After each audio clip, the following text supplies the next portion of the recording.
I am absolutely thrilled and delighted to welcome our first speaker, Debbie Newns, who is a good colleague of mine, who is the epitome of pivoting and adaptation throughout this last year. I won't say any more. I will leave it to Debbie to talk through her roles. Yeah, I hope you enjoy, because I know I'm certainly looking forward to hearing from Debbie. So Debbie, you are very welcome to join us this morning. Thrilled to have you here, and over to you. Thanks, Louise. So yeah, I'm Debbie Newns, and I'm here to talk to you today about how my usual role within the university changed quite dramatically just before Christmas last year. So for most of the year, the graduation team consists of myself and Darius, our graduation assistant.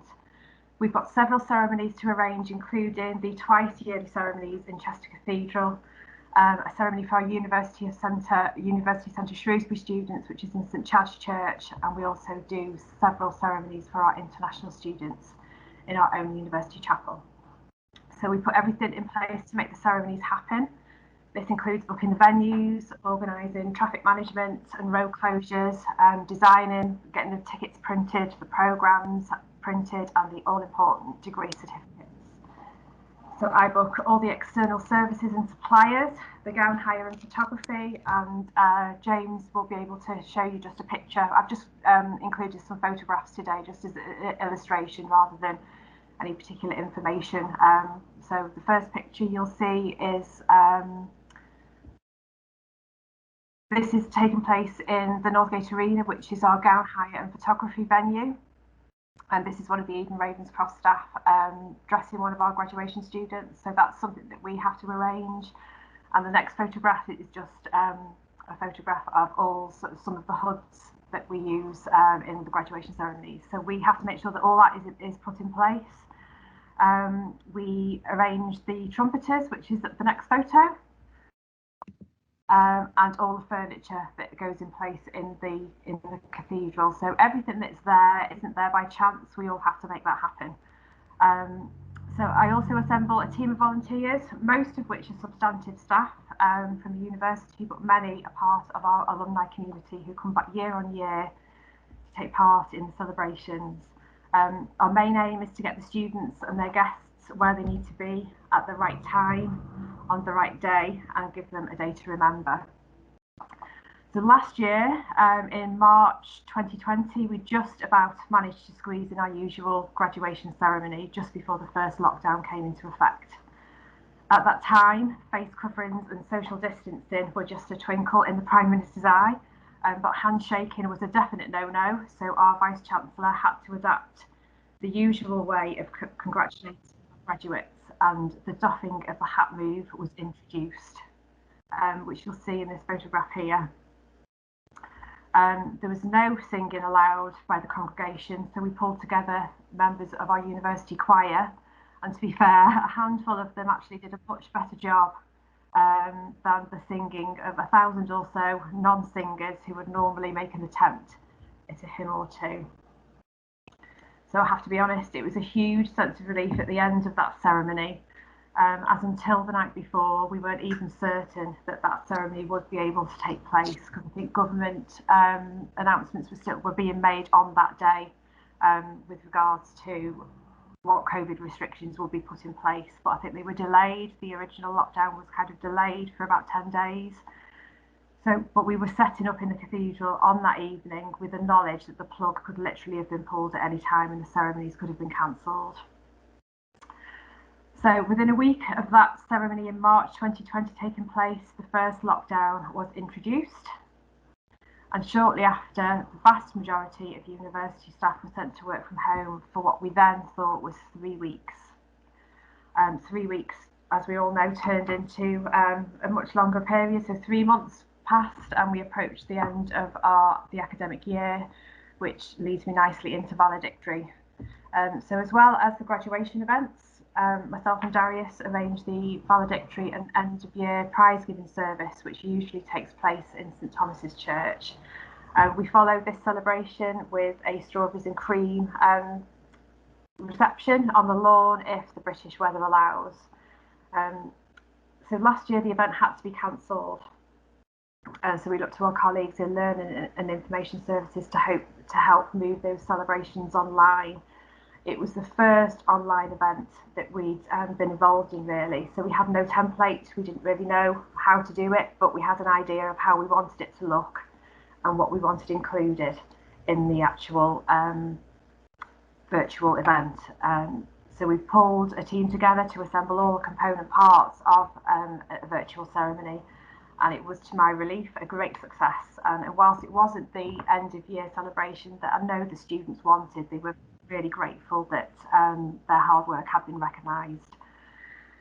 So arranging the usual graduation ceremonies for November usually takes place as soon as that last strawberry from valedictory has been eaten. But last year we already knew that those usual 11 ceremonies over 4 days for nearly 3,000 students wouldn't be able to take place due to the COVID restrictions. COVID had once again foiled our plans. So reluctantly, the message was put out there that we had to postpone the ceremonies, and we were really keen to stress that these ceremonies were postponed and not cancelled. You know, we see that the students have, graduation is a rite of passage for those students. So to miss out completely would have been unthinkable. So, you know, we were keen to stress in all our communications that it was just a postponement, it wasn't a cancellation. Again, we had to arrange another online event. So using a similar setup to the valedictory service that we'd arranged in the summer, we put together a celebration for those students who should have graduated in November 2020. Again, another huge success, and to date I think it's been watched by just over 6,000 people. So normally after the November graduation ceremonies take place, I start to look forward to Christmas. Then in early December, I received a phone call one morning asking if I'd like to be involved in a project to bring asymptomatic testing with offering lateral flow testing to the university. It was a 5-week project, and given my experience of organising large-scale events and piecing together all the separate elements of events, I had the skills required to take on such a task. So not being one to back down from a challenge, I immediately said yes, which was just as well because I think the Vice-Chancellor was expecting an immediate answer. So as soon as I'd said yes, my email box started to ping with all these notifications. I got flooded with emails, and I remember one line, it sticks in my mind. It says, Debbie needs to know what she's taking on. But by this point, I'd already said yes, so it was kind of too late to back out. So I started to get to grips with all the manuals that were coming through, the standard operating procedure document, which I think was 168 pages long, loads of guidebooks, loads of training information that needed to I needed to take on board. So I think at that point I realised the gravity of what I'd agreed to. So initially we identified 2 test sites. One was at Exton Park, one was at Warrington. So this is our Exton Park test site. I think this must have been in the first week of testing.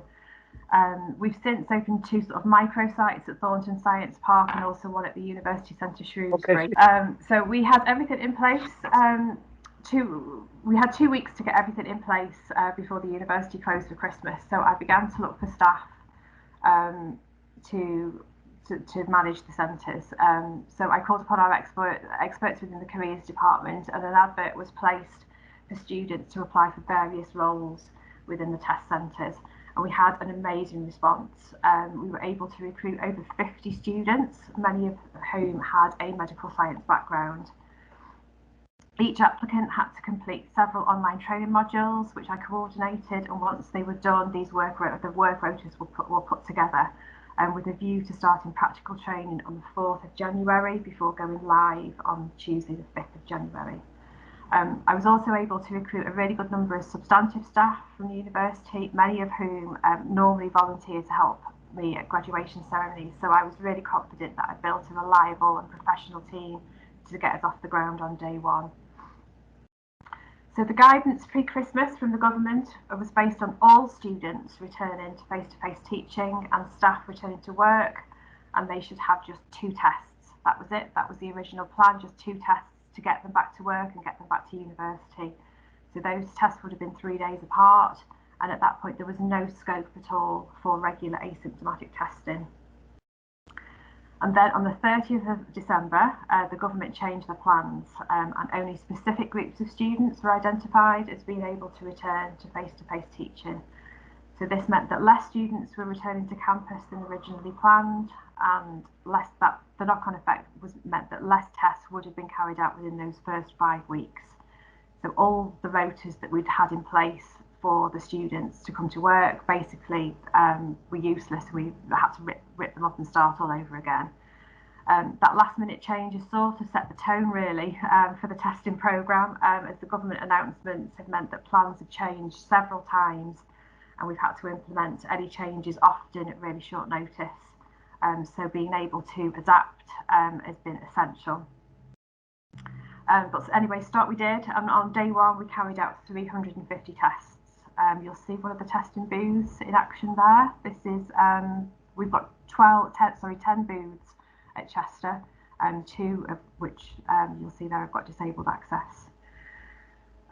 So we carried on, and then we were told that the original end date of the 5th of February was extended.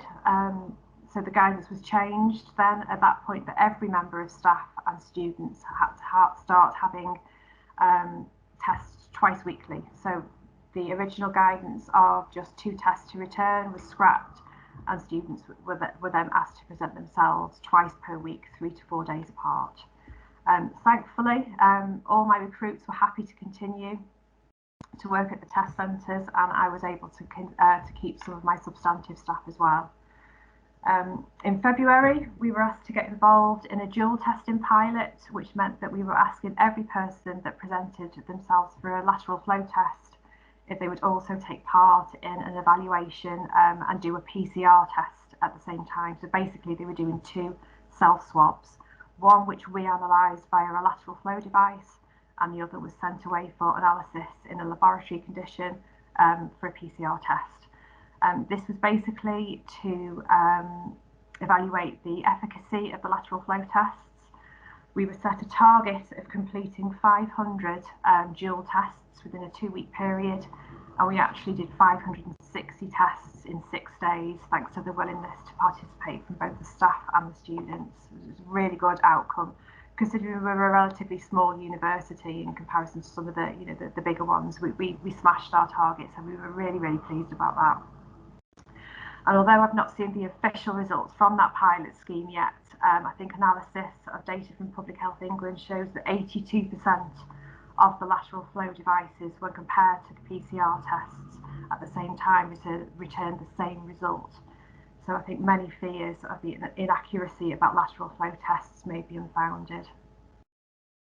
I'm also part of a COVID secure group of higher education institutions, and their aim is to share best practice methods and strategies and encourage students and staff to maintain the twice weekly testing routine. So that's been really helpful.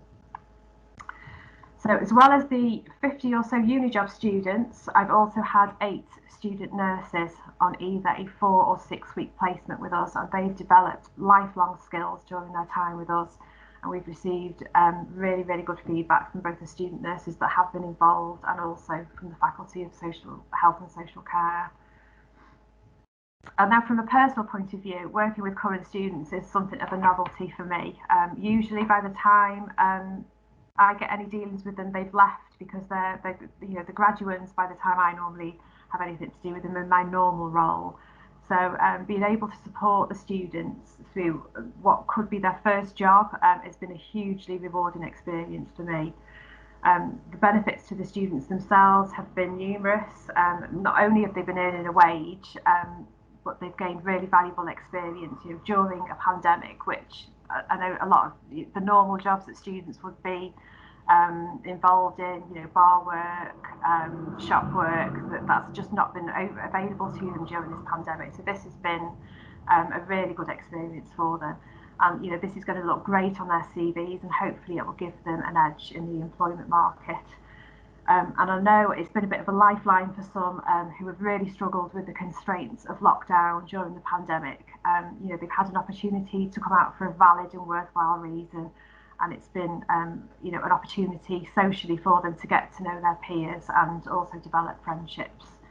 So I'm tremendously proud of all that we've achieved as a team across all the test sites, and to date we've carried out just short of 20,000 tests across the 4 test sites, and we're coming up to the end of our 5th month of testing, so the 5-week original project is stretched out to 5 months, so and we're continuing. So the next photo you'll see is me. This is me at the end of a graduation ceremony. This is the relief that we feel at the end of the graduation ceremony. So from the adaptation of organising graduation ceremonies to organising testing has been described as a pivot. But I've got to admit that I am looking forward to coming full circle and eventually getting back to that role of organising graduation ceremonies. And now I'll have the added bonus of seeing all those uni job students that I've been working with for the past 5 months receive their degrees and awards. I mean, these quite literally have been testing times. Thank you. Thanks very much, Debbie, for that whistle-stop tour around the huge task that you've taken on there in terms of managing the university's asymptomatic testing centres. We are running at time, but I think we can just about squeeze in a couple of questions before we move on to Sean. Is there any questions from the audience, so to speak? And if there are, please just raise your hand, and then I'll look down the list to see if I can find you. Oh, Rachel, are you raising your hand? I am, yeah. I just wanted to say well done, a huge well done, because I was at the graduation ceremony on the 12th of March last year, and you know, I was a recipient of those emails that were saying we're hoping to do it, we're going to do it, it looks like this. So it was no mean feat, so I just wanted to say thank you. Oh, it was nice to be able to do it. Well, that's a nice one to start off with. Thank you, Rachel. Debbie, I have got a couple of questions that were emailed in, actually. So one of which I think would be nice because it might share some kind of good practice. In terms of your experience of adapting then from sort of being the manager of graduations, which is a huge part of, you know, ultimately that is the end goal, isn't it, for when people come to university. So from managing that huge sort of sense of ceremony to then managing this vitally important service provision that the university has had to deliver during a pandemic, what would you say, what skills are you going to take back with you, do you think? What have you learned? What are the kind of key takeaways from doing this sort of pivoting and adaptation that you know might be useful to share with people? It is just about being agile, being flexible. You can't have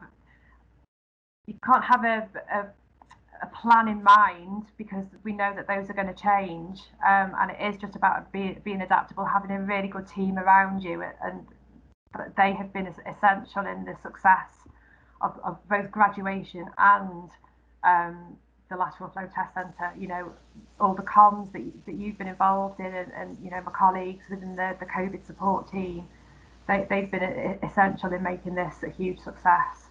And yeah, it's just about being flexible and having a really good team around you. And I have been so lucky that the team have stuck with us, and you know, we've just made it as accessible as possible to students and staff. I think that was one of the key pointers. You know, we need to make this a really good experience for people, and I think we've achieved that from some of the feedback that we have got. You know, we didn't want it to be the scary test centre. We've tried to make it as welcoming as possible, and just having the right people in the right place. We've kind of achieved that aim. So, yeah. Okay, super. Thanks for that, Debbie. I think Mona, you've got your hand up. Oh yeah, thank you. Well done for spotting that. Yeah, I just had a quick question. I just wondered if there's anything that you learned because of the pandemic that you're now going to take forward for future graduation ceremonies. So in a way, stuff that you wouldn't have known if you didn't have to do it a certain way because of the pandemic, that you will now take forward in future ceremonies. They're completely different events, really. I mean, in graduation, we've got a template for graduation, and it's just we sort of kind of repeat the practice the whole time, but we just have different students. I mean, there are various scenarios that we've never come across before. In every graduation ceremony, we always have to, adapt. We have to be agile, and that's one of the other words that's been used, agility. But graduation essentially is, a template of 11 ceremonies in November, for example, and it's just different students. But with lateral flow testing, it just keeps changing. So it's just all about flexibility and sleep when you can. I think that's one of, because it has been quite a stressful process, I think, and being just adaptable, really, just keeping on your toes and just being. You have to read all the guidebooks. The guidebooks keep changing constantly, so it's just. You've had plenty of bedtime reading then. Okay, well, thanks for that, Debbie. I'm just conscious of time, but actually you lead us on very well there, talking about things maybe being a bit stressful, and given another P word, pace, the fact we've all had to work at pace really throughout this pandemic. And certainly one of the things I think we were talking amongst the speakers before all our guests joined us about that work-life balance and how it's afforded us a lot more flexibility, but equally that's also had a real impact really in terms of where that balance sits and how we sort of officially switch off. And therefore employee well-being is something that is ever important. And I think this time of lockdown has certainly given people a lot of time to reflect.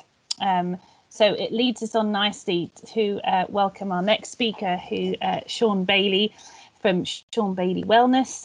He's going to be talking to us on a guide to employee well-being. Sean, you are very welcome. We're delighted to have you here with us. I know we have a relationship with you already at the university and some of the work you've done through the business growth programme. So a very warm welcome from me and from the university, and many thanks for joining us this morning. Over to you, Sean. Yeah, so hi everyone, my name's Sean Bailey. Real pleasure to be here. As mentioned earlier there, I'm part of the business growth programme, which is affiliated to the University of Chester.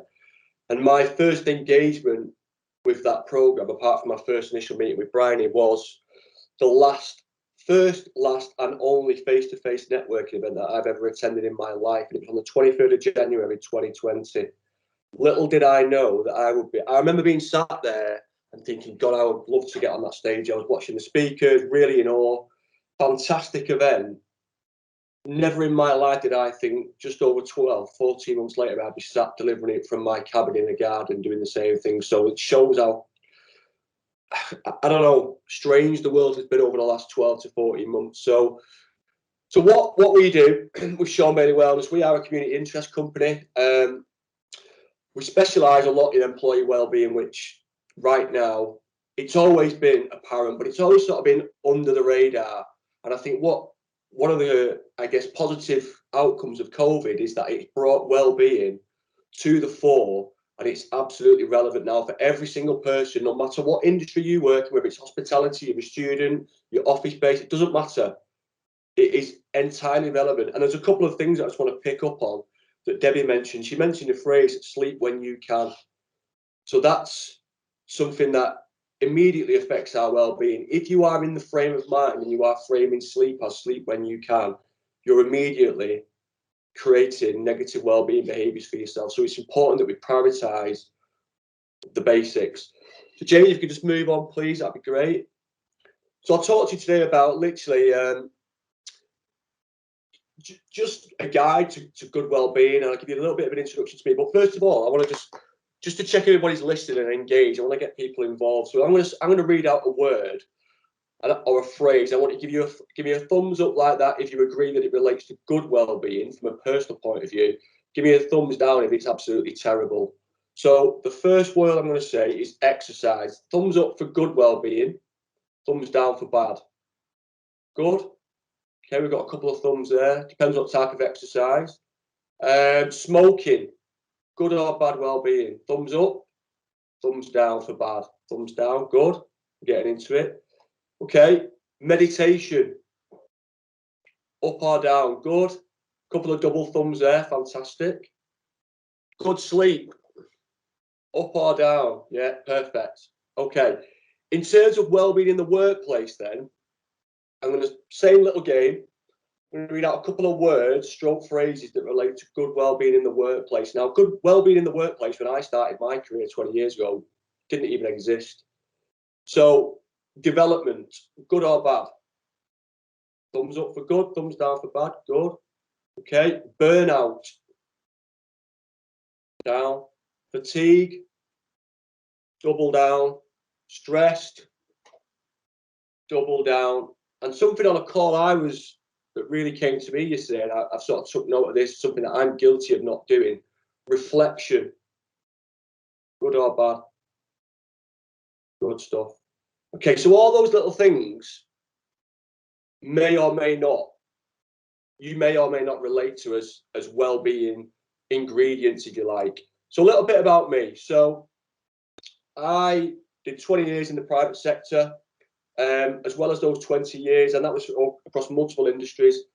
10 years coaching elite Paralympic sport, so that was cerebral palsy football and hearing impaired football, working for the Football Association of Manchester United. So travelled the world a lot, doing something I love, that essentially was a hobby. When I started to move into the wellbeing space, it really started in sport, because I could see a connection that sport or exercise or the ingredients that we were providing athletes to fuel their performance had such relevance in the private sector. I've seen some shocking well-being circumstances or situations in some of the private work that I used to do. I do a lot of coaching, natural outcome from coaching sport into becoming like a life coach, and with that comes some neural and linguistic programming. It's a bit of a tongue tie, which is essentially some sort of, it's almost like coaching the subconscious part of your brain to eradicate habits or poor behaviours. I do a lot of personal training as well, which I love. Mental health first aid instructor. Again, mental health first aid in the workplace is becoming a really strong movement, and creates a bit of a pathway and a signpost for people that may be struggling with things like low level anxiety. CBTI, which is, for those that don't know what that is, that's cognitive behavioural therapy for insomnia. So one of my passions, as nerdy as this sounds, is sleep, and using sleep to enhance performance, which we'll talk about in a little bit. So I do a lot of coaching regarding cognitive behavioural therapy for insomnia. A lot of my nutrition work comes in from a culinary medicine point of view. So I look at food as a medicinal tool and food as fuel, rather than just being carbohydrates, proteins, fats. Coming with that, I do a lot of work with behaviour change, supporting people to change their behaviour to flourish, essentially, from a well-being perspective or a performance perspective. But underpinning all of that top left picture there, I broke my neck in 2005. I was paralysed. The prognosis was that I would never walk again. A lot of the work that I do and a lot of the pillars that I believe in stems from that recovery. So never walking again, so walking out of the hospital. If anyone knows anything about spinal cord injuries, if you break or dislocate your cervical 5 vertebrae, cervical 6, it's very unlikely that you're going to walk and then lead a fulfilling life without a wheelchair. I sort of changed that belief and changed that approach with my recovery. Very fortunate. And following that, I had some real challenges from a mental health perspective. And again, I used those pillars that I engaged with during spinal cord injury to fulfill that recovery. And I do a lot of talking, and I'm very confident and happy to talk about my mental health experiences to ensure that other people either can learn but also don't go through those experiences. So I guess with COVID and the suppression of the multi-million Zooms that we've had, and someone mentioned before about work-life balance, when do we switch off? Do we ever switch off? I don't know, but it's really important that we use and we take note, and we make valuable time to support our mental health. So James, if you could just move on, please, that'd be great.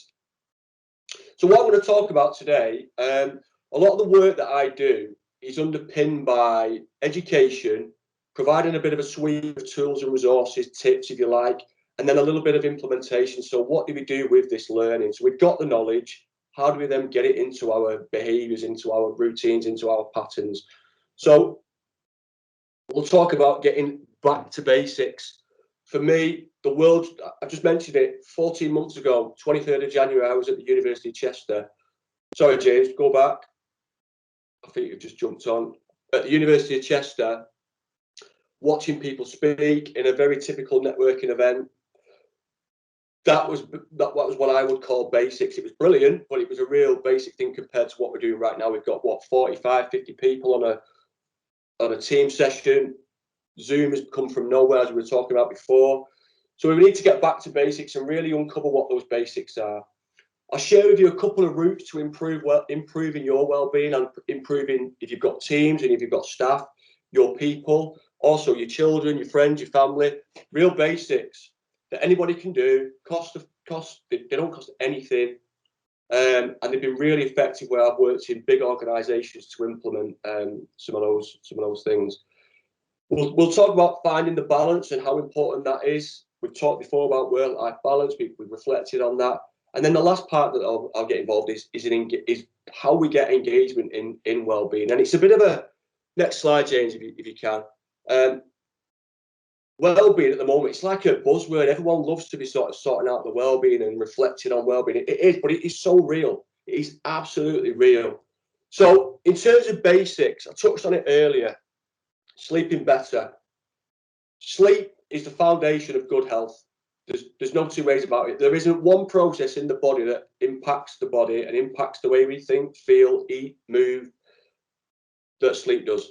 It is so important. And in the work I do, I come across so many people with this sort of new working from home movement where their sleep has been absolutely destroyed by lockdown. There's some big studies that are out there, big evidence. 55% plus people say that their sleep has been impaired and affected by lockdown or by COVID or whatever you want to call it.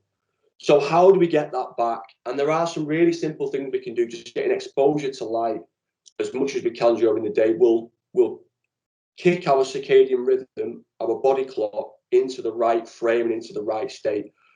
And there's one more really basic thing we can do, and it doesn't cost anything, and it's going to bed and waking up at the same time within a 30-minute window as often as we can. And that's where we sort of referencing CBTR before. That is one of the most important things in terms of getting good sleep. If you get to the weekend and you have your big lie-in, what you create this phenomenon called social jet lag. You get up every Monday to Friday, you're getting up at 6:30, kids to school if you've got kids, get the dog out, take the cat out, the rabbit out, whatever it is, get your breakfast in, straight onto your work, wherever you're working. Sleep's the last thing that gets considered. However, it's the first thing that gets impacted. So getting those routines in place are key. So when we get to the weekend, we don't have to get up for work. We can have a bit more of a lie-in. Then when we get to Monday, bang, we've got to get up at 6 o'clock again and get the routine going again. So straight away, you're moving your body from a time zone. And your sleep, your biological clock, your homeostatic system will just literally start, it'll say, what's going on here? What time should I be waking up? So that's a really important thing. Eating better. Now, diet and exercise have been in the media regarding health and well-being for the last God knows how many years. And it is absolutely true. Sleep gets left off and left out the picture, but it's the one thing that underpins both of those, eating and moving better. So eating better, changing our mindset that food is our fuel is where we need to start moving. So again, working from home, and I've been as guilty of this as anyone, it's very easy to go and grab a snack out of the cupboard.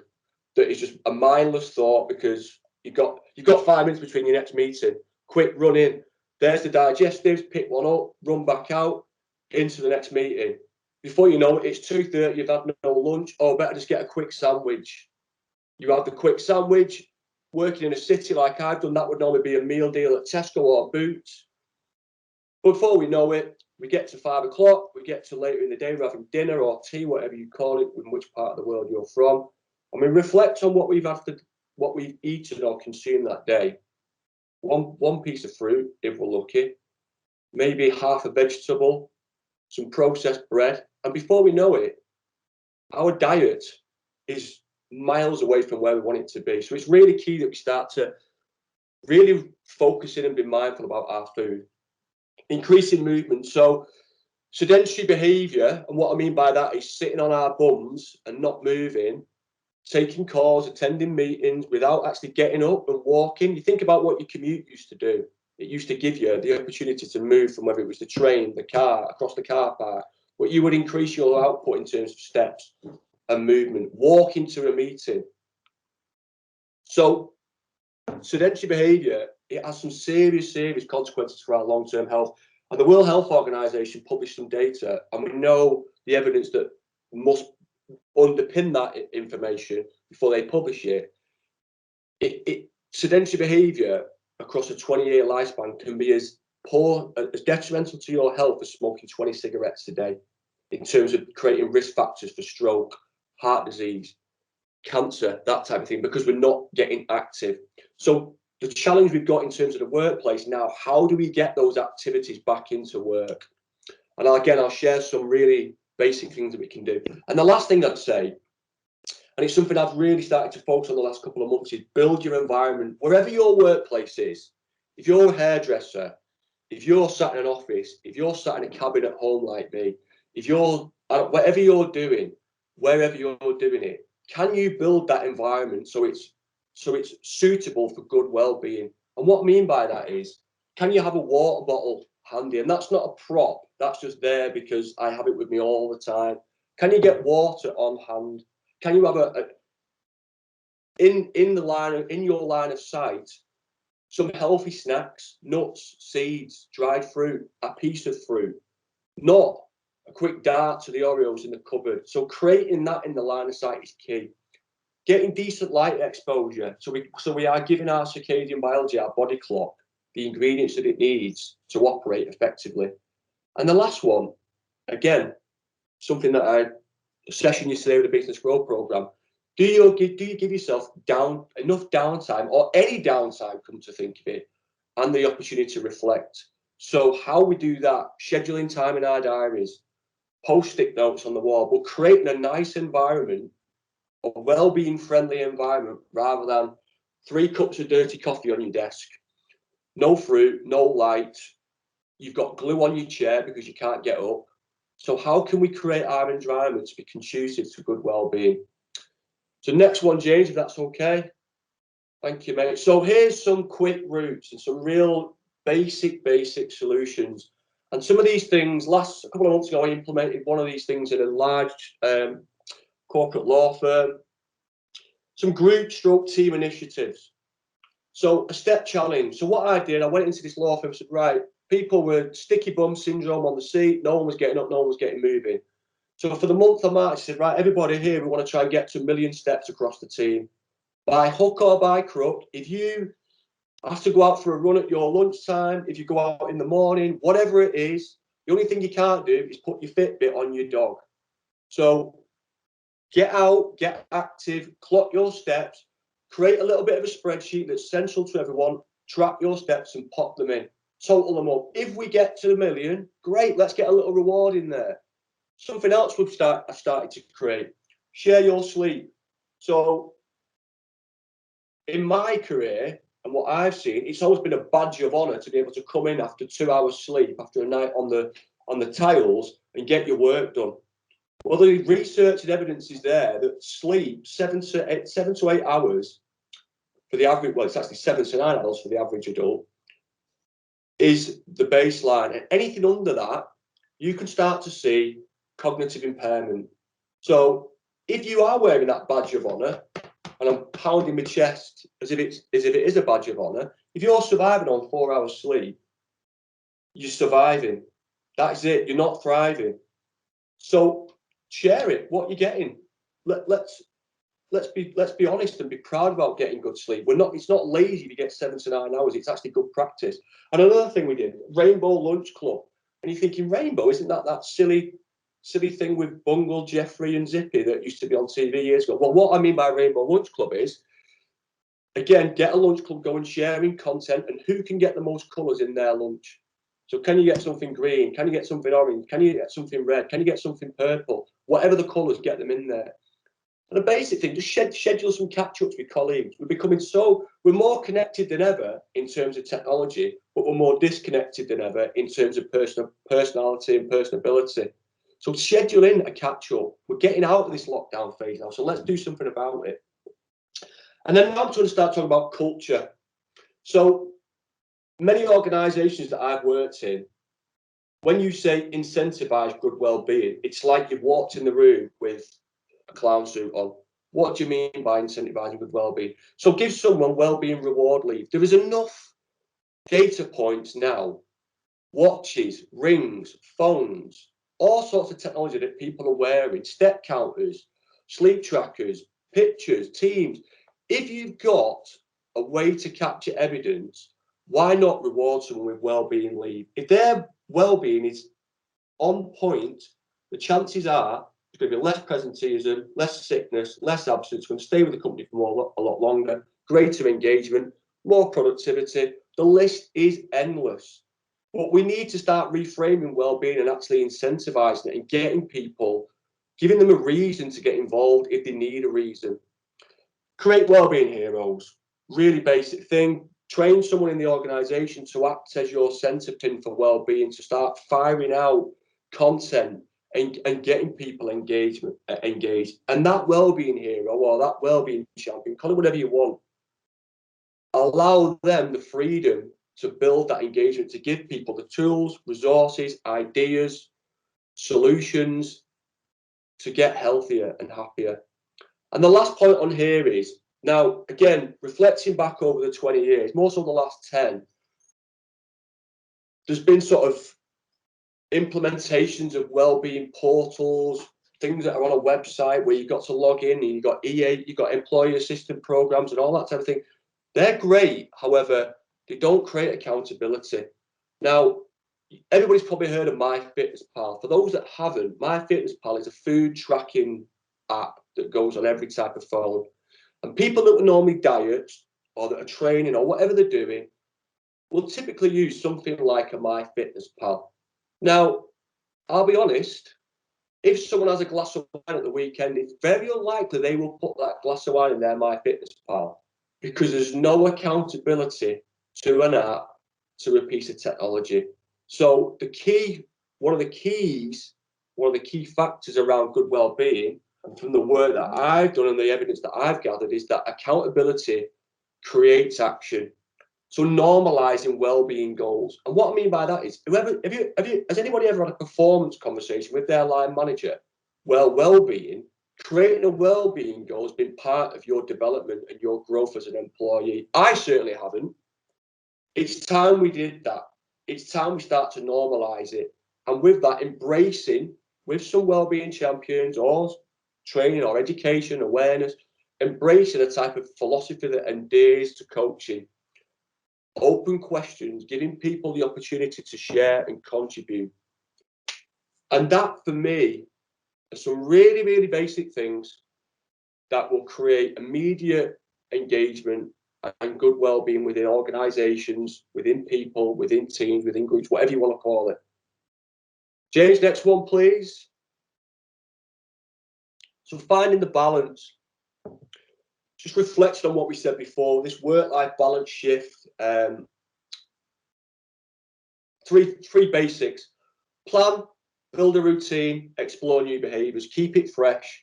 So sticking and maintaining a routine will give you balance, becoming familiar with what you're doing, know what you're doing, when you're doing it, and more importantly, why you're doing it. Reflect, build some self-awareness. How busy are you? Oh God, I've got to get to that Teams meeting. Oh God, I'm overrunning. Oh God, I'm overrunning. Oh God, I'm overrunning. I've got a 9 o'clock, I've got a 9:15, my calendar's full, I can't do today. Reflect, create space for yourself, and have some self-awareness around this, and build some personal strategies.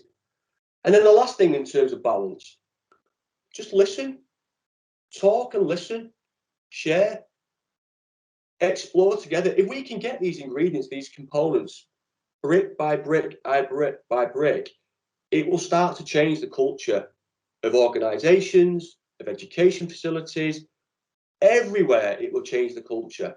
And that is where we need to get to from a wellbeing point of view. Culture is critical.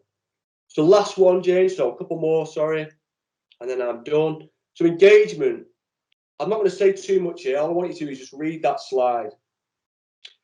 If you don't make time for your wellness, you better make time for your illness. It's that simple. Sleeping 4 hours a night, the evidence is there. Sleeping less than 6 hours a night. There was a really great study done that was published a couple of months ago. People sleeping less than 6 hours a night are three times more likely to get a cold than people sleeping 7 hours or more a night. That's simple. If you're sleeping 4 hours a night or less, your immune system can be 72% less efficient in terms of white blood cell production. Basics. Next one, James. Thank you, mate. So what we do, some of our training solutions, we help people to sleep better.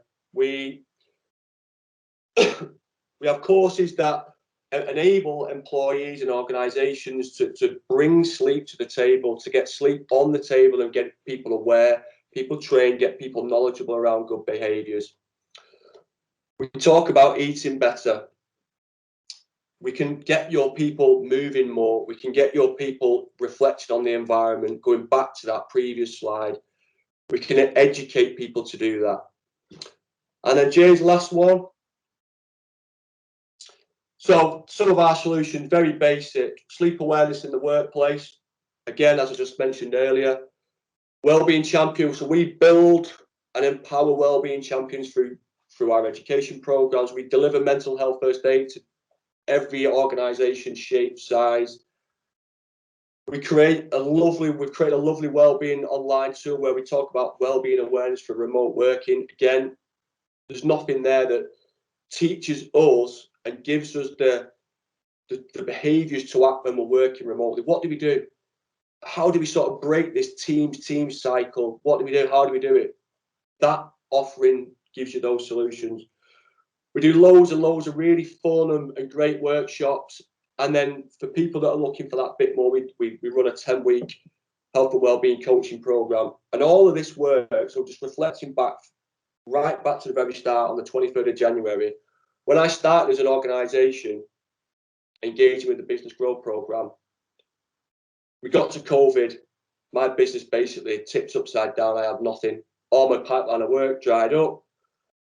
We engaged in a boot camp program, and from that program, we rebranded the business. We became a community interest company because we are here to serve the community. Our morals, our roots are in the community.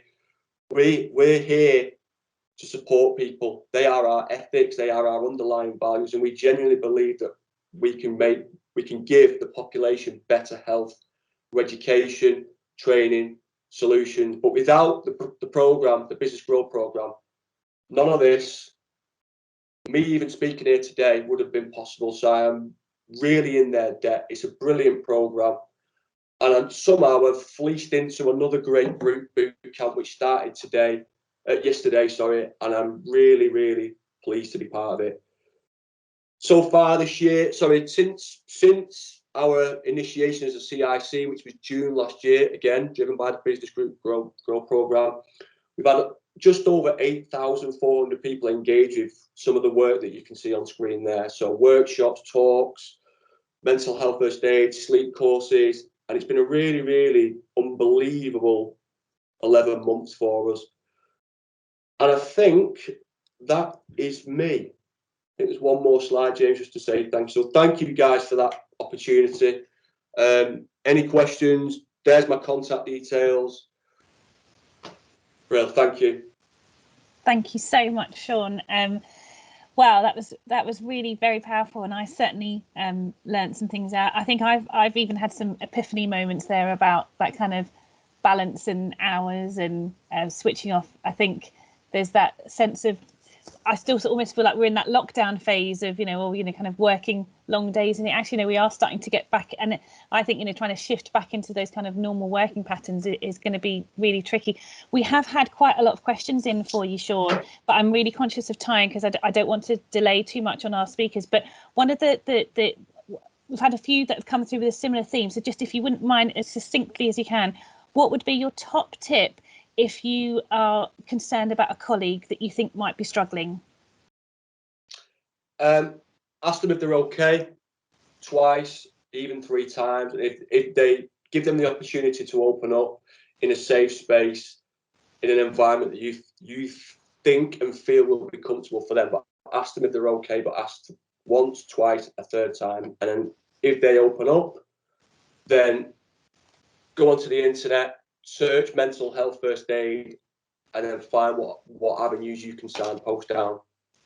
Great, thank you. And I know that certainly here at the university, I'm very proud of the fact that we've got we have a target on our mental health first aid training, and I've certainly undertaken that already. So, and I know that we've got big ambitions to make sure all our staff are trained in that area.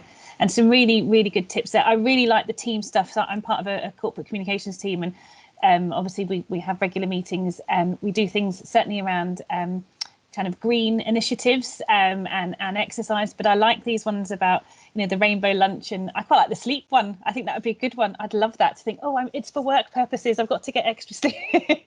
So yeah, I think there's some good tips there. But apologies we can't go through all these questions, but maybe Sean, we could liaise offline and we can share some of those questions. But many thanks again. I've certainly learned a lot there in that short space of time, and thanks again for giving up your time for us today. Thank you. Thanks, Sean. Right then, so moving swiftly on.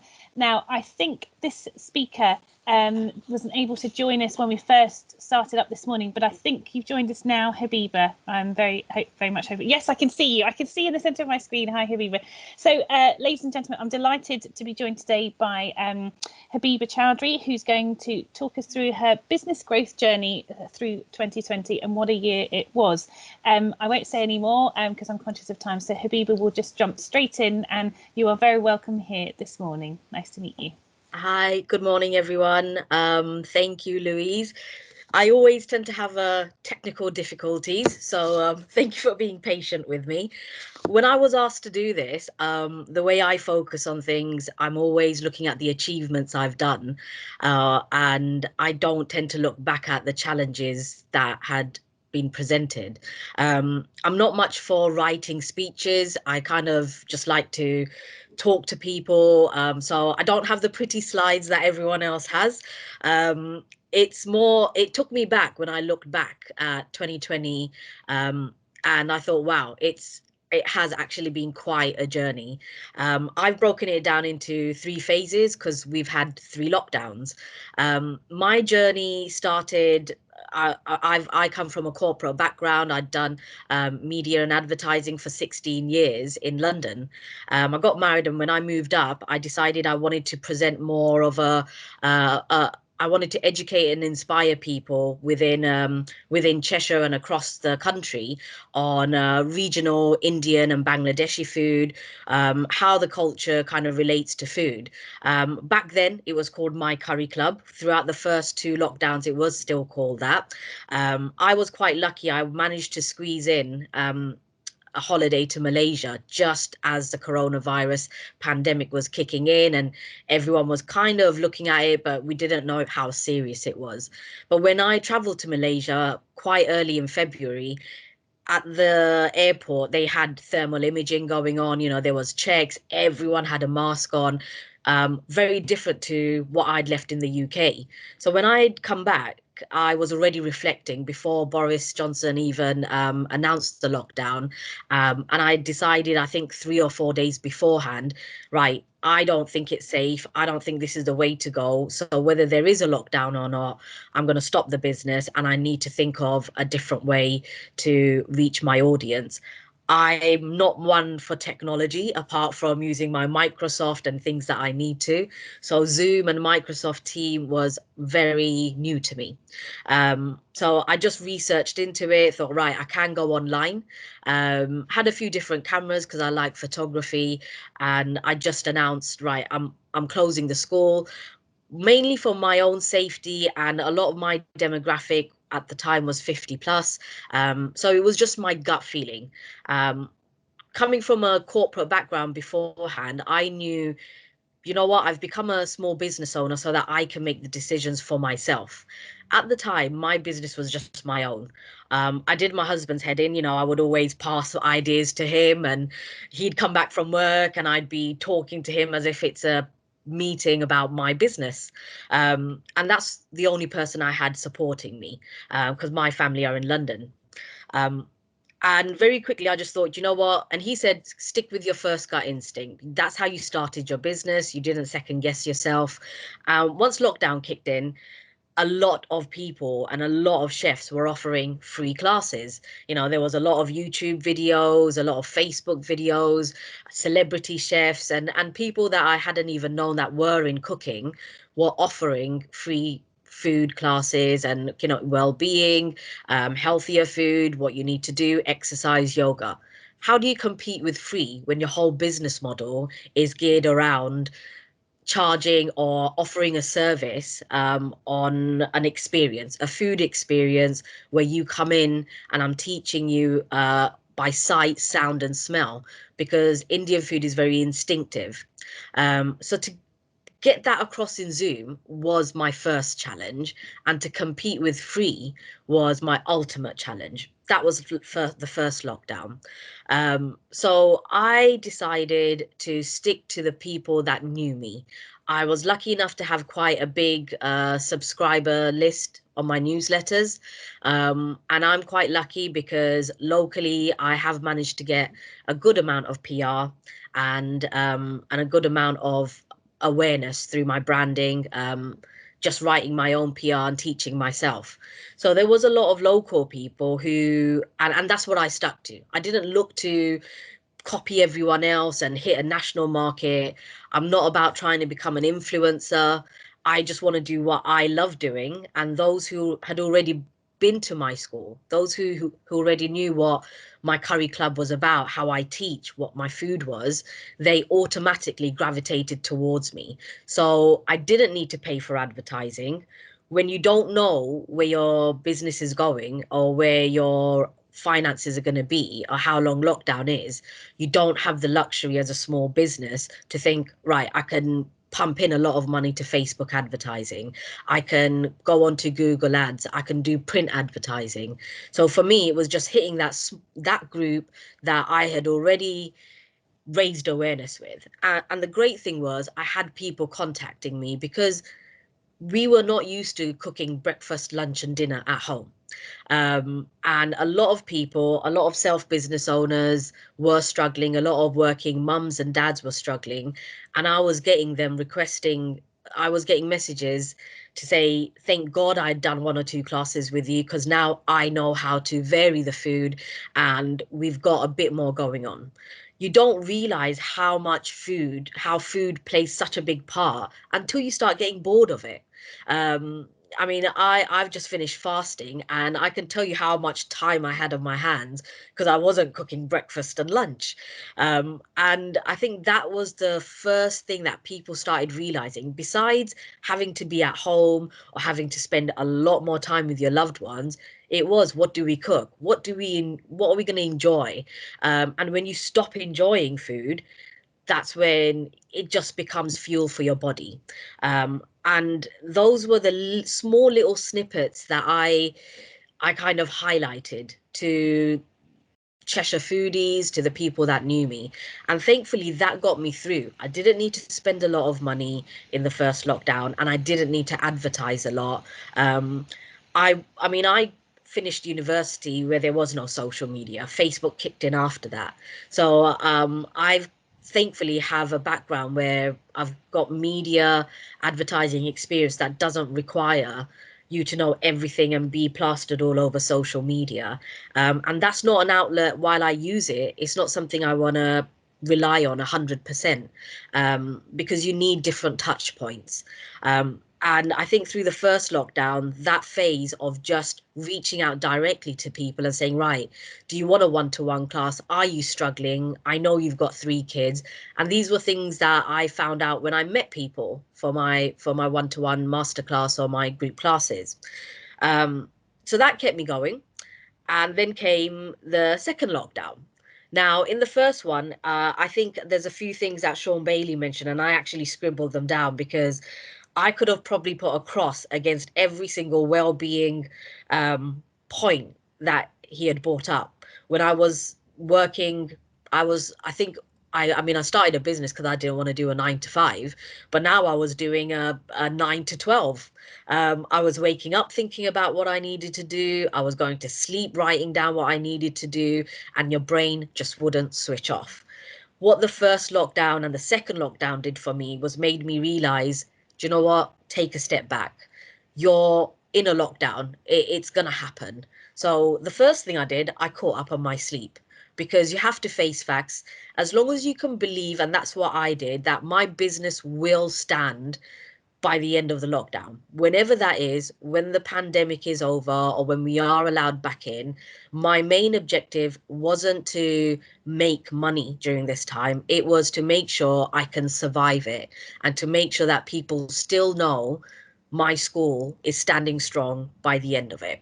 And I think that made me get my 7 hours sleep, because you have to face facts and you can't panic.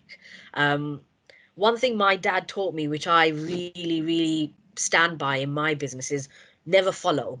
If I compared myself to the local cookery schools in Chester or further afield, they're 10 years senior to me. They have a massive team of chefs. You know, some of them are celebrity chefs. So if I started comparing what they're doing during lockdown to what I had the capability of doing, I'd panic. You know, I'd start panicking. I'd give stuff away for free. So how can I offer a valuable service post lockdown if I've given up everything during it, just because I'm trying to keep up with the market? So in my second lockdown, I think there were small pockets where we were allowed to have 4 people in a room. At the time, I took on a social media intern. She reached out, and I'm quite lucky because I started building my team. I started reflecting on the ambitions I had when I initially launched my business. And we tend to lose that. We get so bogged down in keeping up with the service and the momentum and the popularity of your bookings and pleasing the customers, that you almost I definitely did. It took a back seat in terms of my focus and my ultimate ambition, which was to build a platform that can help other chefs and to reach more people, to raise awareness of, yes, you can cook. You might not think you like a curry because you think it's spicy, or you think it's, oily. And these were the things that took me back when I moved over from London, because Indian food is so vast. It covers Southeast Asia, including Indonesia, Malaysia. I mean, India itself has 22 official languages. You dissect that, that's so many different cuisines just there. And my thinking was, I want to reach more people and just prove to you that it's not those things. It's not a balti and a tikka masala. There's so much more to it. And I think during the second lockdown, I hired my first chef because I wanted to recruit. I never had the time. I could never sit there and think, who do I want as part of my team? I did the cleaning, I did the shopping, I did the advertising, the branding, and I did the teaching. And I did a good aftercare system. So if I taught you, you can contact me in 6 months' time and say, Habiba, I forgot what you said. And I would take that 10, 15 minutes out of my own time and give it to you. So my well-being, while it was completely low, my customer service was high. The pandemic taught me to have a middle ground. So I started recruiting in my second lockdown, and by my final lockdown, I now have a team of, I've got my own PA, I've got a dedicated cleaner who I had to have anyway because I need to sanitize after every single class. I mean, I started selling online digital vouchers because we were hitting Christmas. So rather than put in the physical work, I put in work online. So through each different phase, I thought, what do people want? I didn't go down the takeout route because everyone was doing it. And I don't want to do what everyone's doing. I want to go the opposite way and do what people weren't doing. So first lockdown, second lockdown, nothing to do with cooking. It was all digital. It was all about, well, you want to get a present. How about getting something where you can, once lockdown's finished, you can come with your mum, you can come with your friend. And it was building that kind of that hope that afterwards, yeah, you know what, I'm going to get a family voucher. We are going to do something together afterwards. I stopped my Zoom classes then because I didn't want to compromise my experiences too much. Now, in the final lockdown, my website got hacked a few times and the online sales went to zero. Again, I could have panicked, but I think by that point, you know, I did take out the time. I wasn't fatigued. I wasn't working long hours, and I had a lot more clarity as to what can I do. And I rebranded. I was thinking about rebranding, and now it's called Habiba's School of Spice. Less generic, more specific as to what I do, and not just about curry. And through that, right now, where am I? I've got flexibility because I have more time. I value my time and I've delegated. My PA, thankfully, she does copywriting. She's got a lot of media contacts. And right now, I've just recruited a MasterChef semi-finalist professional, an amateur quarter-finalist MasterChef. So people who have been on TV, who have their own brands, and I'm recruiting 2 or 3 more chefs to A, help them build their brand, and B, I actually have a baby on the way, my first baby. So thank you. So again, these expected or unexpected challenges really made me sit back and think, what do I need to do? Sean mentioned quick digestive. That was me. That was me for 3 years. I would skip lunch, even though I'm helping you cook a 3-course meal. I'm not eating until the end of the day.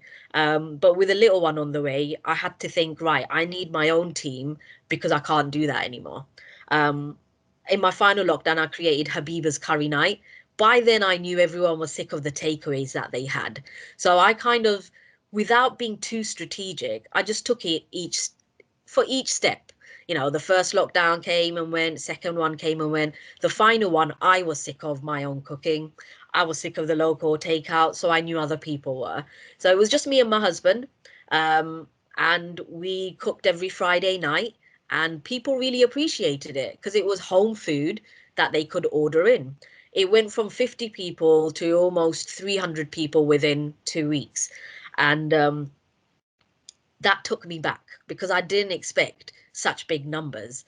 I was just trying to stay modest, stay busy. If I had 100 people, great. And I actually had to stop it because I did overexert myself. I've got a I've got a shoulder injury now, but I still have people messaging me saying, we'll pay extra. My son really likes your curry. Can you just cook one? Now I can spread myself thin, but and kind of say, yep, okay, I'll start back on it, but my focus has changed. That was a lockdown special. Great, people knew about me. They were talking about me on social media. Again, without me having to pay for advertising, I wanted to build that awareness. So the moral of my experiences was absolutely in line with what Sean Bailey has said, is I took time out for my own well-being. I didn't follow the crowd. And it was about letting your survival instincts kick in, why you start your business, and have that belief that I'll be standing strong at the end of it, and just take it each step as it comes. So that was my journey, going from one person to a team of having celebrity chefs come on board. I've almost got, I think, 6 people, and I'm looking to keep growing that now and help other fellow chefs. Oh, fantastic. Well, and also now growing another person. That too, yes. Oh, That's well, the biggest Habiba, challenge. thank you so much. Wow, what an inspiration you are. And Sean, Habiba is like, you know, this is what happens when you listen to Sean's advice. What a great follow on. And I think what has really come across for me there, Habiba, is, you know, you haven't compromised. And that is, you know, that's really inspiring, because I think so often now we feel we have to be available, we have to do this, and you know, that's, to me, that's really come across, and I really respect that and you've done your father proud by not, you know, following the crowd. And I think you know, some really valuable lessons there, and yeah, really inspiring, and especially as a fellow woman, hearing you as a strong leader like that, and look how you've grown, you know, despite adversity. So yeah, really great. Again, Habiba, we've got lots of questions for you, because again, your reputation precedes you, so people knew that you were going to be here today, but we'll have to take those offline because I'm really conscious of time, and we did say we'd try and finish for sort of 11:30ish. So huge thanks, Habiba. I really enjoyed listening to you and your growth journey, and hopefully we can get you back again, and we'll on one of our other sessions, and we'll discuss offline the questions so we can go back to people. But many thanks. Thank you. Lovely to hear from you. Right, everybody. Moving on. Apologies that we're running a bit behind, but now I am really super excited. As a huge fan and lover of giraffes, I have a very special place in my heart for Chester Zoo. That's just me. My house is covered in giraffes, but so yeah, my whole family was super excited when I said that we were being joined by a keynote speaker from Chester Zoo. So without further ado, I am really very excited and very thrilled to be joined today by Dominic Strange, Director of Operations at Chester Zoo. I think we are all well aware of how the zoo has continued to thrive against adversity, and I'm sure everybody has got a very soft place in their heart, special place in their hearts for the zoo. So I'm really very excited to hear direct from them today. So Dominic, you are most welcome, especially excited from me, but yes, I know everybody is so thrilled that you're here with us as our keynote. So Dominic, straight over to you. Thanks very much. Wow, what an intro. Thank you very much for that. Look, I'm absolutely delighted to be sharing our story here today and talking through, I suppose, what's been difficult for all of us in lots of different ways. But yeah, delighted to be able to kind of share our experience, and hopefully for those of you who are kind of tuning in and watching, there's some interesting ideas and thoughts and to pick up on and share moving forward. So yeah, if we just start off, I've got a number of slides. So if I just say to James, move on at the end of each one, you can perhaps get through them, try and get back on time if we can do. So next slide, please, James. So just a quick tip. I think, Louise, clearly you've been to Chester Zoo before, one of our loyal members, but for those of you perhaps not as aware, Chester Zoo is a conservation and education charity. We have a mission of preventing extinction, and in terms of the zoo itself, we're the largest zoo in the UK. We have just over 35,000 animals, believe it or not, at Chester Zoo, spread across 500 different species, and we actually work in over 30 different countries to help prevent extinction, and that's working on various different conservation projects, scientific research, and of course educational programs. And actually this year is our 90th year, so on the 10th of June we'll be 90 years old, which is a fantastic achievement for us and something we're really looking forward to. Moving on, just to kind of recap, I won't go through all of these dates, but just to kind of explain what's happened. Like Habiba, we've been unable to kind of trade our normal or open our normal zoo operation for 3 different lockdown periods. So the first one being the 21st of March last year. We weren't mandated to close at this point by the government, but it was clear to us from a public sentiment perspective that this was very serious, and we needed to take action. So we made that decision. I'm going to take you through some of the things that we did in reaction to that, because very quickly the team mobilised and got their thinking caps on and adapted to the new circumstances. So I'm going to talk you through some virtual day, some of the Save Our Zoo campaigns as well. We then managed to get back to reopening, and I'll take you through a little bit further on just around the visitor operation and the commercial element of our recovery and what we did and what we're really thinking now moving forward. So next slide. First of all, so those 3 different periods of lockdown has had a dramatic effect on Chester Zoo as an organisation. Again, I'm not going to read all of the stats. You can probably kind of pick up on them, but highlight a few of them. In terms of income, 2019, you can see we were around the £47 million income, which, and important to kind of understand at this stage, this income is we're a conservation charity, is all there, which is plowed back into the work we do, whether it's working and looking after and conserving our animals here at the zoo or in those 30 countries across the globe. So a big chunk of visitor-related income fell by something like £10 million, which is significant. Moving on, clearly we needed to act quickly. We needed to respond as fast as we could. We were unsure, like many other people, what the future was going to be. This is unheard of for all of us in terms of locking down the zoo and not being able to open on our businesses and our high streets. First thing we did was try and maintain some kind of level of engagement. We have something like 120,000 members who are loyal supporters. We are very lucky and grateful to have them, but to maintain some kind of zoo experience. Just moving on in terms of slide. So what we did was actually launch our virtual zoo days very, very quickly, actually, after that first lockdown period, which were incredibly well received. We didn't really know what to expect. We hadn't really done this before.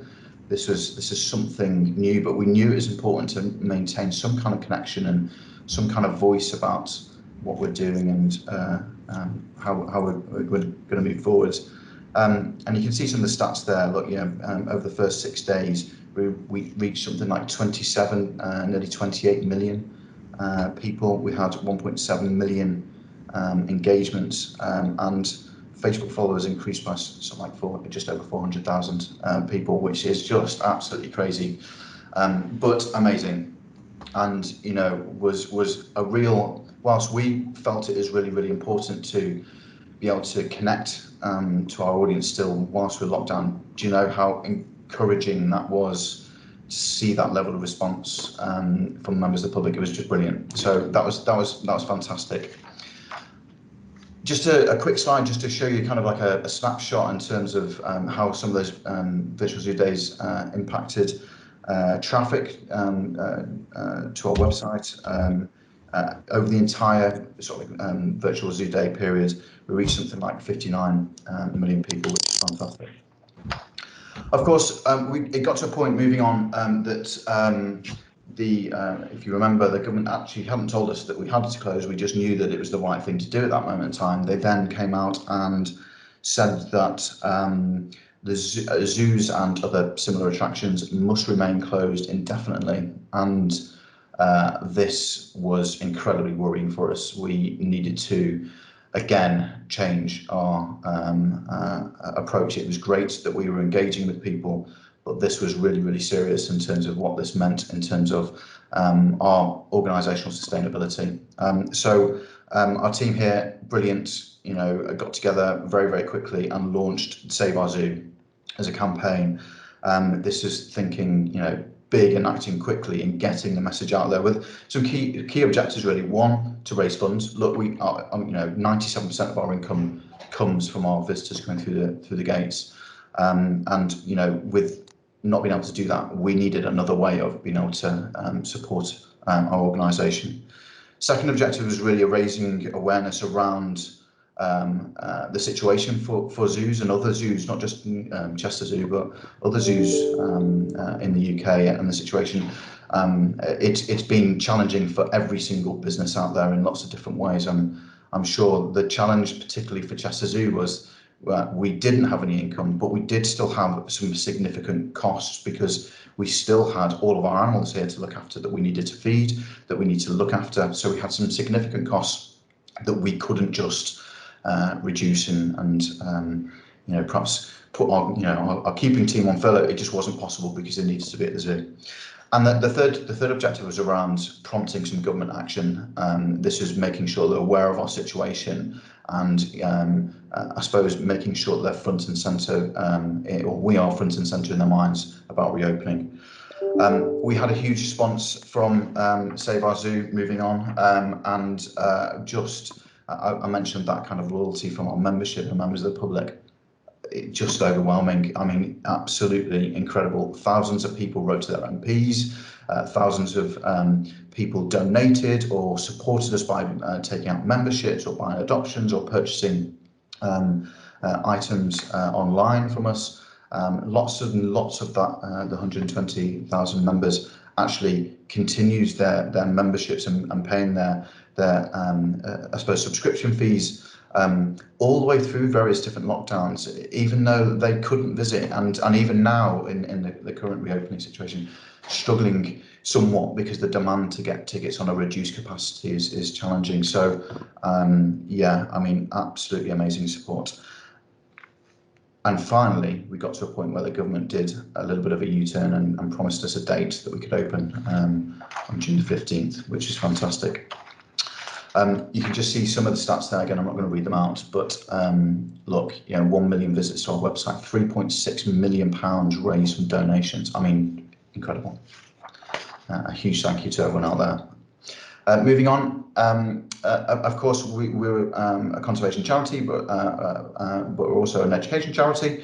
So it's important to maintain some virtual learning opportunities. We actually created a brand new experience as part of this, a virtual learning session. So normally our teaching is done on site or out in the community, and this is just a way that we can again connect and develop. So again, pivoting, adapting, changing, reacting, like we all have done, I'm sure, in our own different ways, but some fantastic work from the team. So just very quickly moving on, I wanted to step back because I wanted to just talk you, I'm going to talk about how we have changed and adapted and what we're probably focusing on right this minute. But I wanted to just take you back about a little bit in terms of the commercial focus for the organisation. So pre-COVID 2019, we had just completed a refocus from a commercial angle. This was a piece of work just to I suppose, make sure that we're aligned to the changing consumer behaviours as a visitor attraction, as an organisation, and importantly, again, reiterating that the commercial element to our business is so important to ensure that we can carry out our mission. This is the way that we raise the money to be able to pay for that conservation work or those educational outreach programmes. So really important that we take this element of the business just as seriously. Moving on, I'll whiz through this fairly quickly because I'm conscious of time. But what we basically did is we carried out a piece of work where we, I suppose, imagined what our future consumers would actually look like. This included lots of research, lots of conversations, lots of discussions and thinking sessions to come up with a plan that will hopefully transition us from where we are at that point in 2019 to the future in 2030. We called this Enterprise 2030. Moving on, and we knew lots of things already, but these are some of the strong elements. This links perfectly to us as an organisation. And it was coming out loud and clear in terms of fragility of our planet.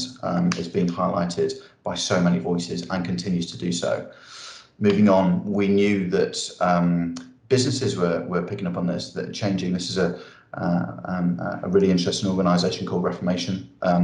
They have a strapline which I love. Being naked is the #1 most sustainable option. Reformation is #2. But again, as an organisation, embracing this consumer change and understanding that actually planet is important here and we need to look after it. So that was coming through loud and clear.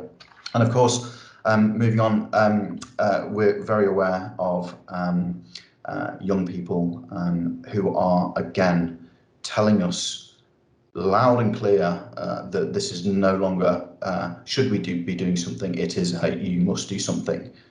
You cannot wait anymore, which I think we all understand now moving forward.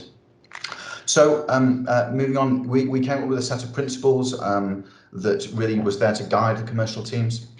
The vision was around being leaders in the circular economy. This is all around materials and moving from that linear waste model, which unfortunately exists in lots of organisations, and moving to that more circular route where we are able to recapture and repurpose this material.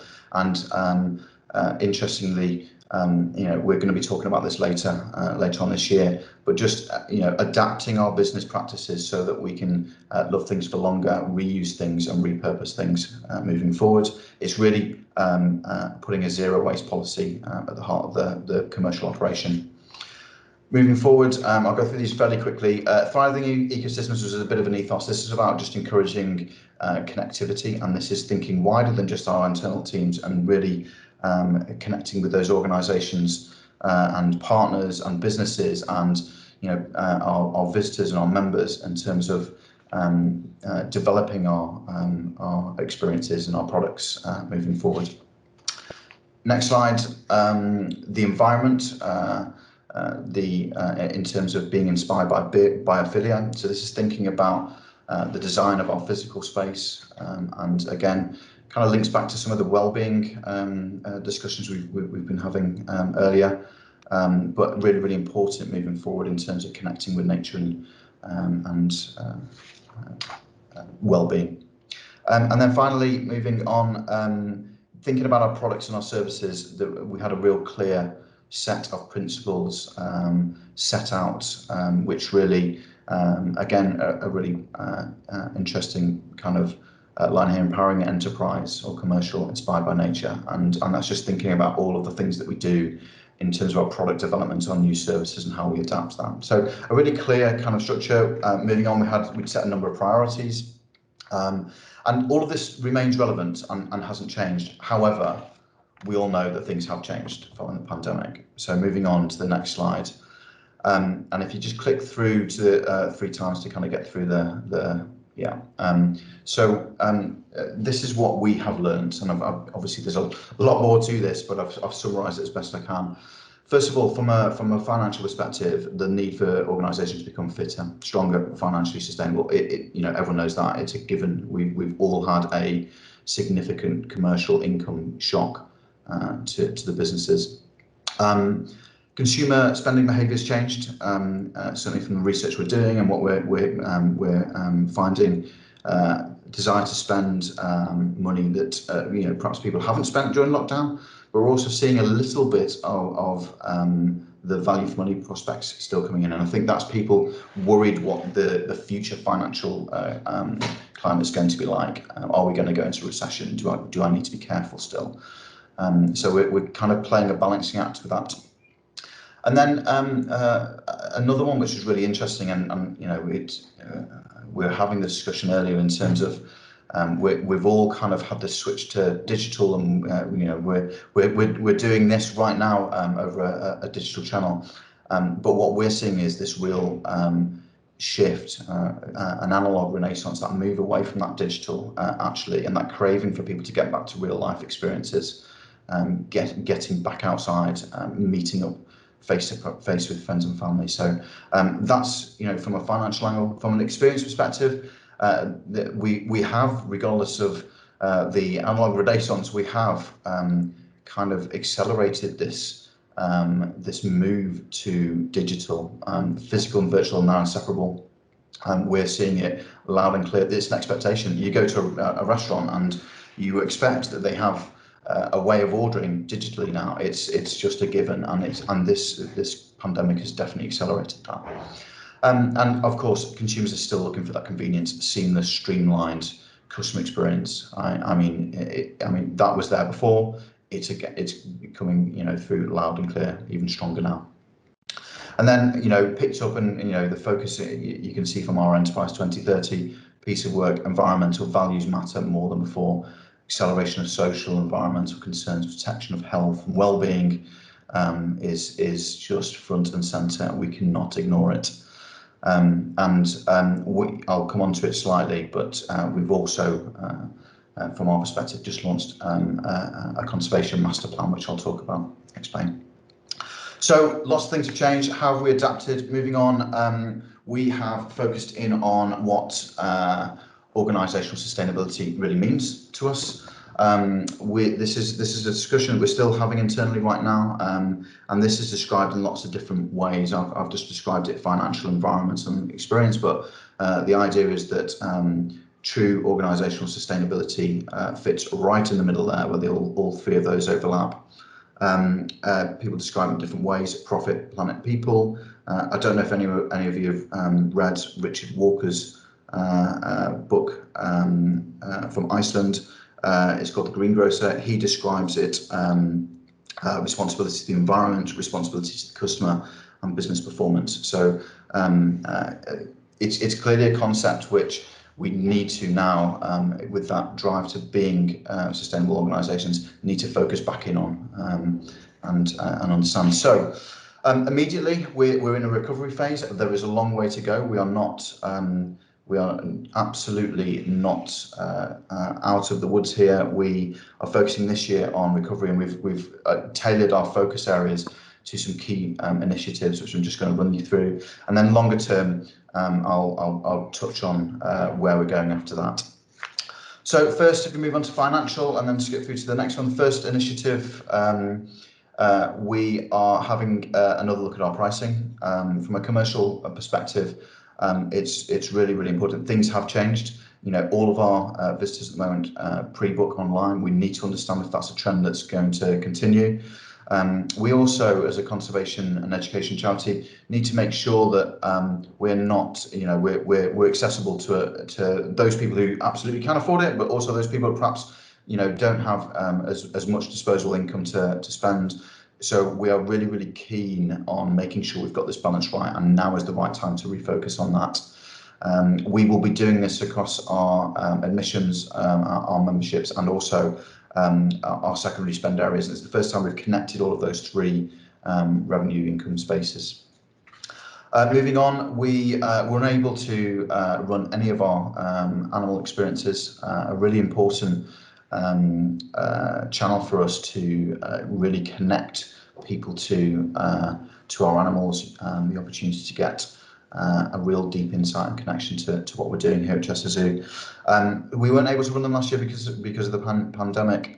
We are relaunching our experiences, and we've taken the opportunity to completely refresh these. So we are launching Dine, Explore, Meet experiences. So we've added some fantastic new animal experiences, including red pandas and chameleons and various. And we of course still have our Rothschild giraffes that you can see in the picture there, which is fantastic. We are introducing some breakfast dining experiences.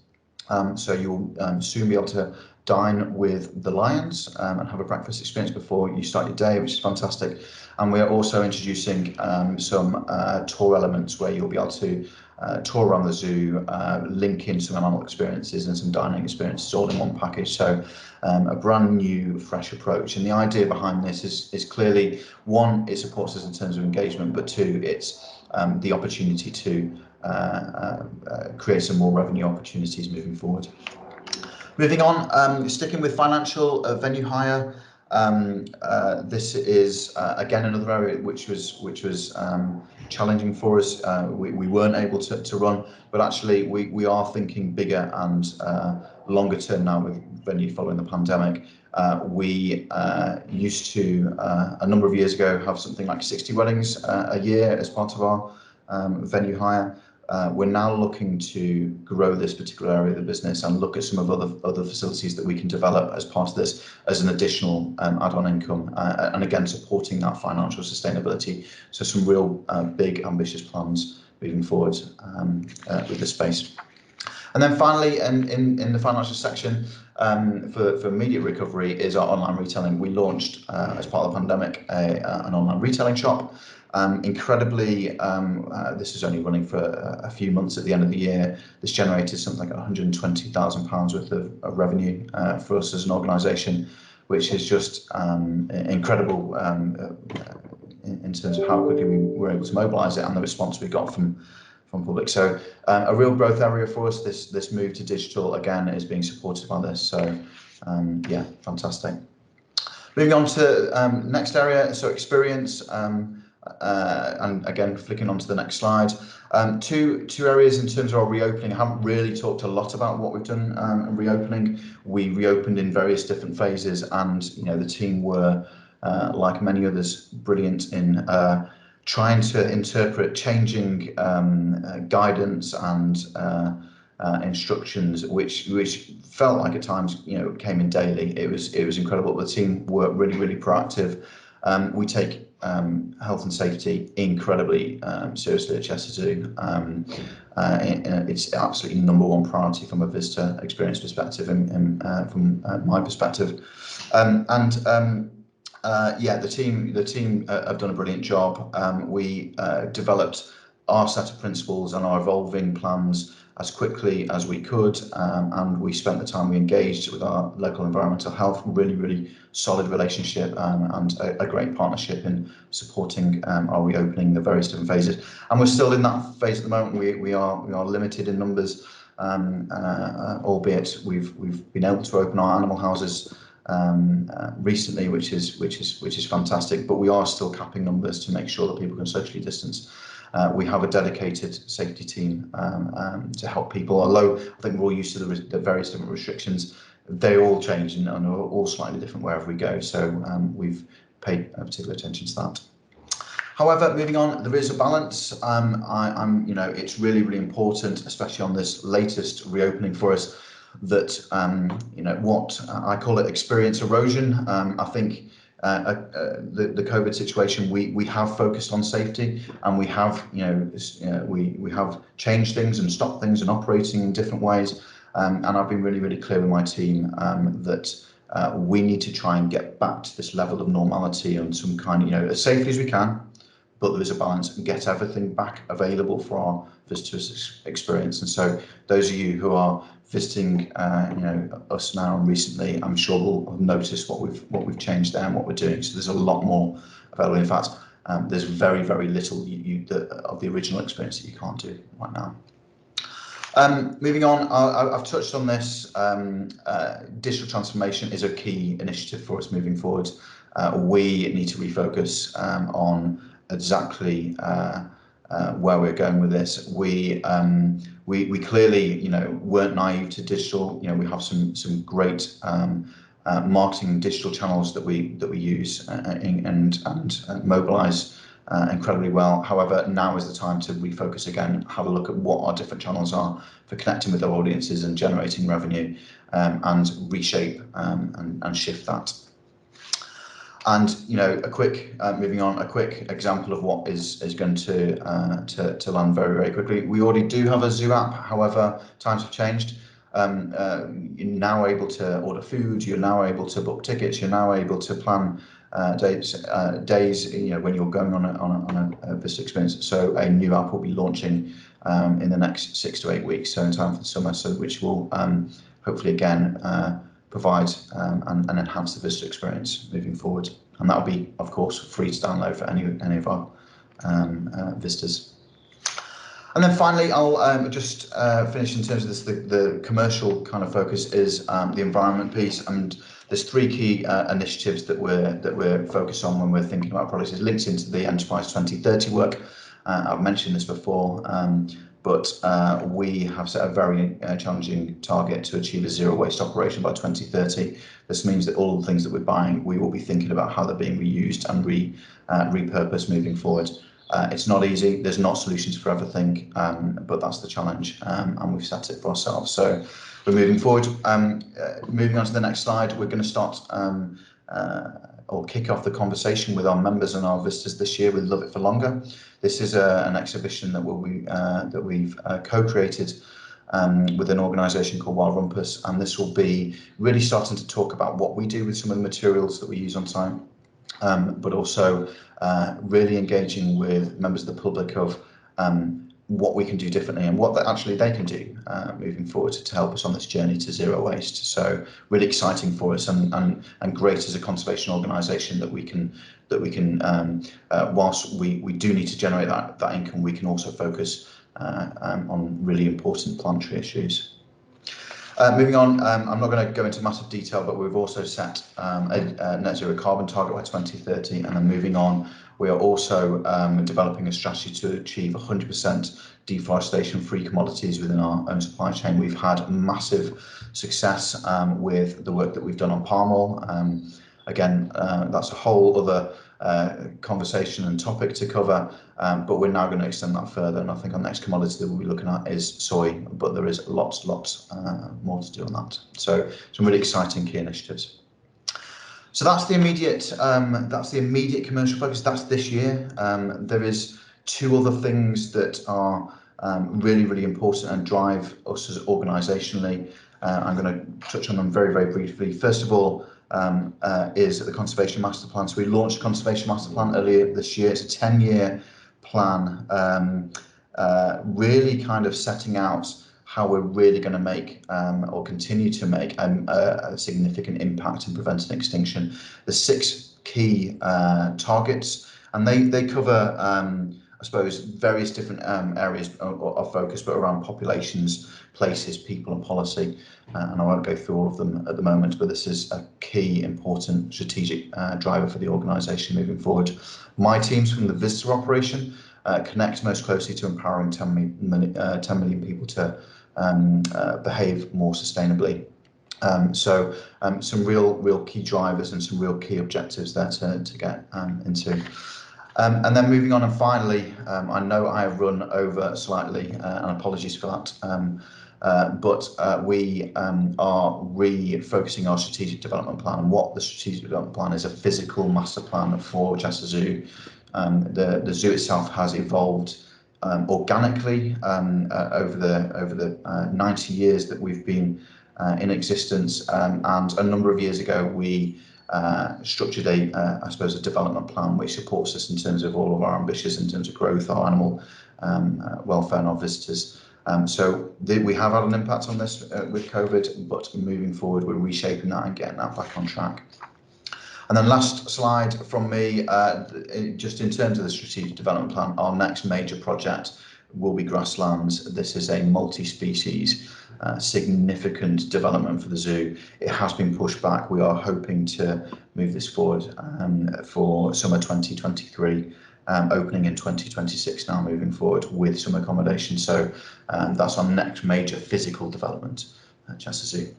So our strategic development plan, our conservation master plan, and our organisational sustainability piece are the 3 key drivers organisationally that are stimulating our recovery. We have a brilliant team here. We have a loyal following and membership, and our members of the public who support us. We are incredibly grateful for that, but we are all very passionate and are dedicated to continuing to prevent extinction. I hope that was useful for you. I'm happy to take any questions. Thank you. Thank you, Dominic. That was absolutely brilliant. And it's so great to hear from you. I think there's some. Oh, I'm just getting some feedback there. It might just be coming back from your mic. Thank you, Dominic. Sorry. There's nothing worse than hearing yourself. Yeah, personally, I think that was great. Certainly, I'm sure there are many, not just parents, but certainly parents that had to do the home learning during the first lockdown. Chester Zoo was definitely a firm favourite in this household.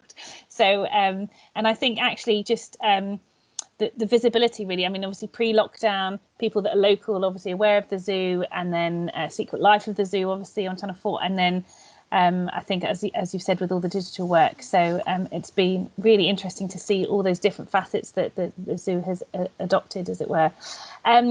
I am really conscious of time, but I know it's not very often that we get to have somebody like Chester Zoo with us. So if there are any questions, if people can be as succinct as possible with their questions, if there are any, if you want to put your hand up, I'll try and come to you quickly. If not, then maybe we can. I have had quite a lot in actually on email, but again, we can maybe try and pick those up with you, Dominic, offline. I think certainly what comes across for me is the given the size of the zoo, is the passion and putting the animals and conservation at the forefront.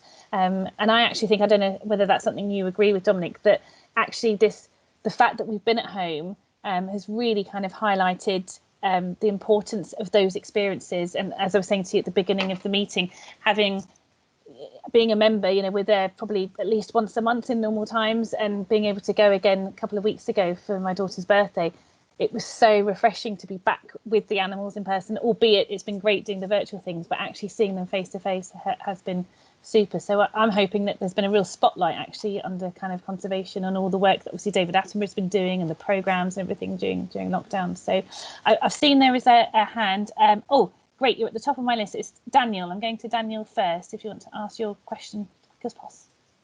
Yeah, my question just is there a way that we could get like a hold of this recording of this session out of interest? Yes, so we're going to, the session has been recorded, and then we'll be sharing it on our business growth channels so that people can digest again at their leisure. So yeah, that's fine, we'll be doing that. Where do I find the business growth channels? So we'll be emailing all delegates with the link, okay? Okay, thank you. Great, thank you. One question that we did have along a similar theme in terms of, I guess, lots of themes of the questions that have come through have been around how quickly the zoo seems to respond. So obviously we had Kristen came in and talked to us about to the university to talk about the fire and how you kind of responded to that, etc. Obviously with the pandemic, again, we've seen your agility really in terms of taking that forward.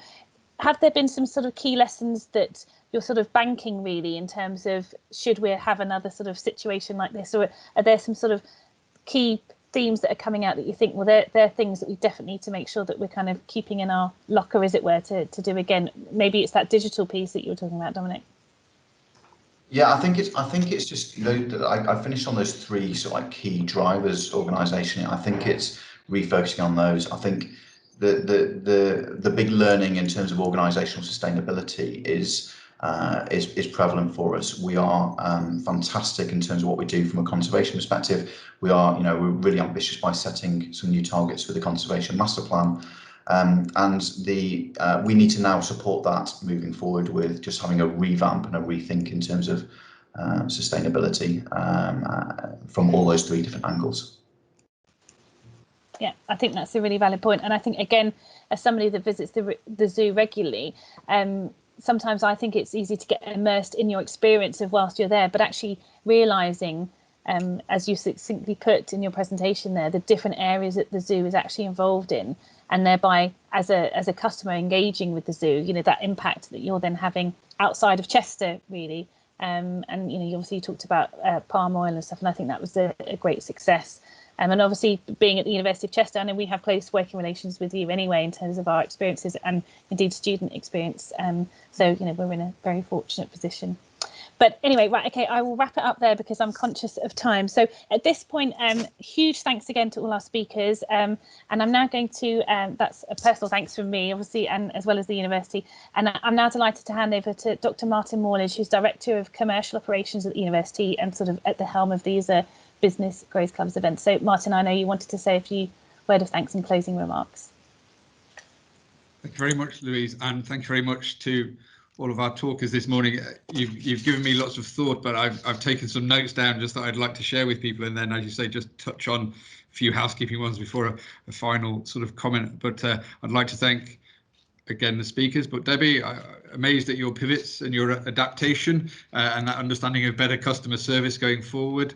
Sean, your routes to better well-being, I think a number of people this morning would have taken those away and taken them to heart, yeah, especially about those goals and setting within the team. They're again much more important as we look at that adaptation and change. Habiba, your resourcefulness, that adaptation, that embracing new opportunities, I think is, as you say, catching. It's important, and that's what all of this morning's talks were about, was that how have we adapted. And Dominic, your final ones there about a zoo, in some respects using your lines, not close to extinction. You know, you look after your animals, but you're adapting that understanding of how you save the zoo. And I do love the love it for longer. That was something that, you know, I think is really important in all we've done. We all love the things we do. We all want to understand how it moves forward and how we change. And I think one of the things we've done this morning is your sharing of that, you're talking about that to this group and those that will see this recording, I think is really important. And I think it is about that sharing. It's about finding that support that we set up these groups for. And I think you've really done that this morning. And part of that is, as we've touched on, this recording will be sent out to those that are here present, but also those in our lists. And it's about making sure that you will be asked for feedback on this and these talks, so please do that. It will also be asking you for where we should go next. We started our first talk with around sustainability. We have done this one about really that adaptation to change that we've all gone through. And I think, again, that underlying theme of sustainability, that full life cycle will really come back. But just my closing thoughts of listening this morning were really to understand that change to how we've all had to change, and we're all having to start to work together. But really what came across very strong from everybody this morning was knowing yourself, knowing your customer, knowing your community, knowing your business. Because once that was put under a bit of stress and strain, we needed to know what our challenges were, what our need was. And it was about how we adapted to that. And that was adaptation through our own personal circumstances, those pivots. But it was also about that adaptation to where our customers and our communities were, how quickly we could be flexible. So it was all about finding balance. It was all about finding that right support. But it was also about having self-awareness to be able to do that. And I can only thank again those that have been on the call this morning, those that have talked about sharing that challenge, because it is the change that we're all looking for, and it is a change that will keep us moving forward. But just to end on this note, and a final thanks was to say to everybody here, I think we have got time now to stand up, stretch our legs, get a drink of water, something green and healthy, go and take that time but to reflect on what we've heard this morning and to understand what resonates with us, and then to put it into practice. But from myself, from the university, and from all those involved, thank you very much again to our speakers, and thank you very much to everybody who has joined us this morning. And I look forward to welcoming you all. Louise will welcome you, and I will say goodbye at our next event. But again, thank you very much. Take care, everybody, and speak to you soon. Bye-bye. Thanks, everybody. Bye.